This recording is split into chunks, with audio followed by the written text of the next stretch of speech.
Assalamualaikum warahmatullahi wabarakatuh. Perkenalkan, nama saya Malika Naswa Zahra, NPM 1154 dari kelas Rombledi. Di sini saya akan menyampaikan tentang bagaimana yakinkan generasi muda untuk peduli politik. Bagaimana menunjukkan politik bukan hanya sekedar ribut-ribut elit, tapi politik sebagai rangkaian kebijakan publik yang berpengaruh di setiap lini kehidupan kita.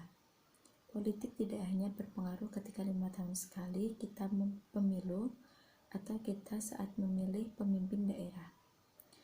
Tapi politik itu di setiap hal yang menyangkut hidup kita. Dari kita sebelum lahir, kita sudah diurus oleh politik. Sampai kita mati, liang lahat, undang-undang pemakaman, dan sebagainya, seluruh aspek kehidupan kita itu diatur oleh politik. Kalau kita melihat politik sebagai rangkaian kebijakan publik, bukan hanya elit yang sibuk berantem sendiri. Tetapi sayangnya, memang definisi politik yang seperti itu yang sudah kabur dan seolah-olah dijadikan patokan oleh anak muda. Sehingga wajar kalau anak muda nggak peduli politik, padahal makin kesini mungkin saja anak muda apatisnya itu tetapi apatis kritis.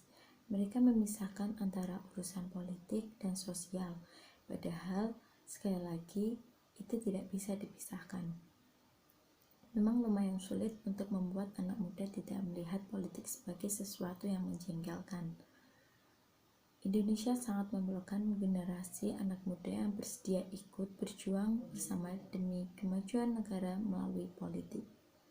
Anak muda inilah yang bisa mempengaruhi sikap partai politik supaya lebih baik, dan generasi muda juga yang kemudian bisa berbuat sesuatu yang besar untuk bangsa Indonesia, untuk seluruh masyarakat Indonesia, dan generasi selanjutnya di masa yang akan datang.